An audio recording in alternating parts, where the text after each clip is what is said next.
Well, this episode is the fourth installment of our CICP 20th anniversary mini-series for the podcast.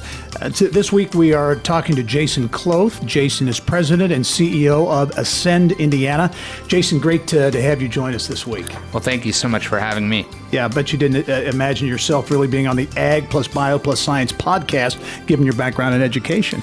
Well, I technically started my career tasseling corn in Illinois, so I have at least some familiarity. That works perfect. Your background is in education, in education policy reform. Talk a little bit about your professional path and what led you to Ascend. Sure. Well, I started my career as a teacher down on the border of Texas and Mexico in the Rio Grande Valley through a program called Teach for America. I then was a recruiter and managed all the recruiters in the Midwest, which really has informed our strategy at Ascend, specifically as it pertains to connecting talent to career opportunities in central Indiana and ultimately across the state. I moved here in 2008 to open Teach for America's regional office and then spent a few years in D.C. leading the national public affairs efforts before serving as deputy mayor for the city of Indianapolis under Mayor Ballard. And in that capacity, my focus was aligning the supply of education in our community with demand in the labor market and doing that in a way that was fair for kids irrespective of the neighborhood they happened to be born into. So worked on the Indianapolis Preschool Scholarship Program, oversaw the mayor-sponsored charter schools, and then on the back end worked in workforce development and really saw that as an area that needed greater focus and greater attention, particularly because we had companies that were coming to the city saying we want to expand our business here with good jobs that would help eliminate the structural deficit. And, ultimately they were looking for a predictable supply of talent. So that's what led me ultimately to CICP and to the work that we do at Ascend. Let's talk about Ascend Indiana and the model and the mission of the organization. Sure. So Ascend's vision is for Indiana to be a place of economic opportunity for all. And the way we go about that is connecting talent to career opportunities. So we built something called the Ascend Network, which is a custom software platform that we built to profile companies, teams, and jobs. And then we break those jobs down into specific sets of data, character traits, things you'd get in a behavioral interview, technical skill, like do you know Java, can you use Excel, that sort of thing, and then work style requirements for a job. Is it 9 to 5? Does it require travel? So in the year and a half since we've launched that, we've profiled well over 200 companies, a lot of the large employers in central Indiana. Then we work with higher education institutions. We partner there to access student directory information. We source candidates. We have more than 27,000. We met with about 4,000 students last year and ultimately connect them to opportunities. So this year alone, we've had more than 4,000 applications for jobs here in central Indiana from our partner institutions. So that's really focused on connecting. But sometimes there's not enough supply of a particular type of talent or a particular type of worker to meet the needs of employers. So we actually have a management consulting practice that works as an intermediary between employers and higher ed to build custom talent pipelines into the business, and I'd be happy to talk more to that.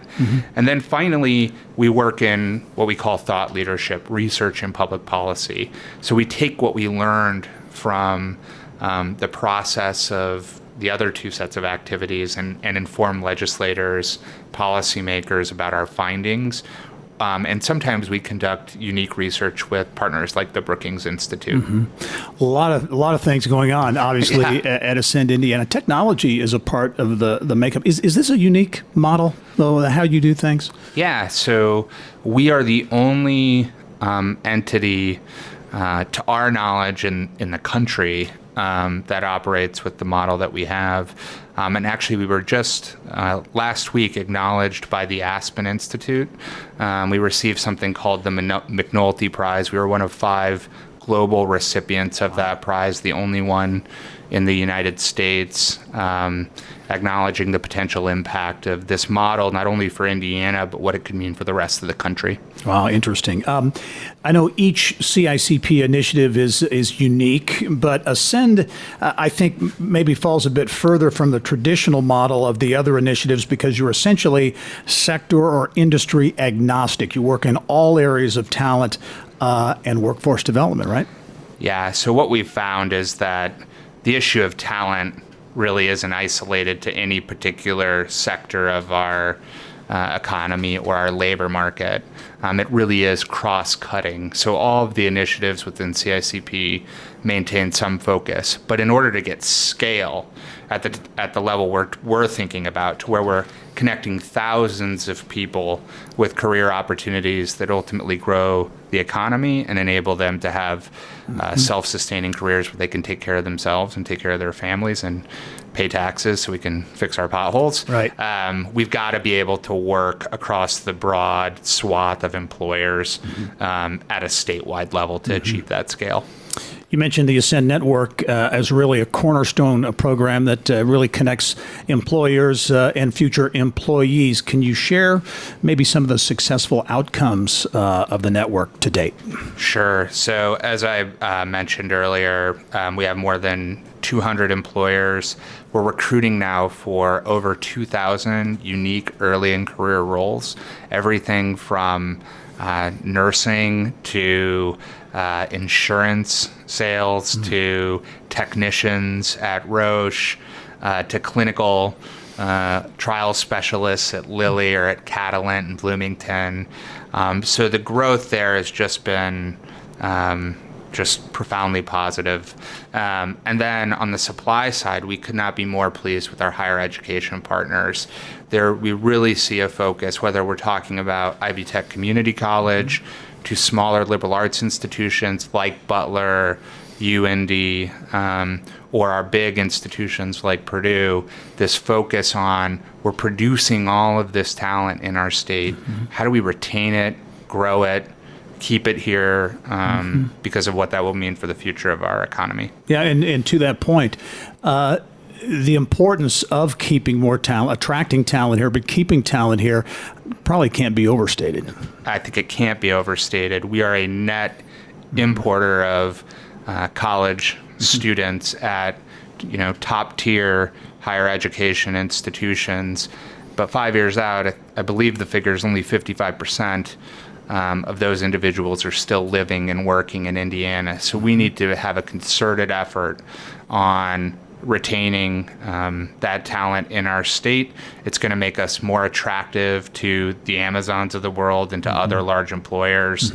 And we need to retain our focus on improving quality of life and doing all of the other things that make this a vibrant community where businesses want to locate. And the things you just mentioned would feed into this next question. As you look at the talent pipeline nationally, what more, in your view, can Indiana do to make sure we have that quantity and also the quality of talent? There's Ascend and all the great work you're doing. See the governor creating these 21st century talent regions around the state. So lots of things are going on. Is Indiana, in your view, pointed in the right direction when it comes to talent? Well, I think we absolutely are pointed in the right direction. I think, the Amazon process, while we ultimately, they did not decide to expand here, to be a finalist in a competitive process of that nature, I think is an incredible validation of the great work that's happening in our city and in our state.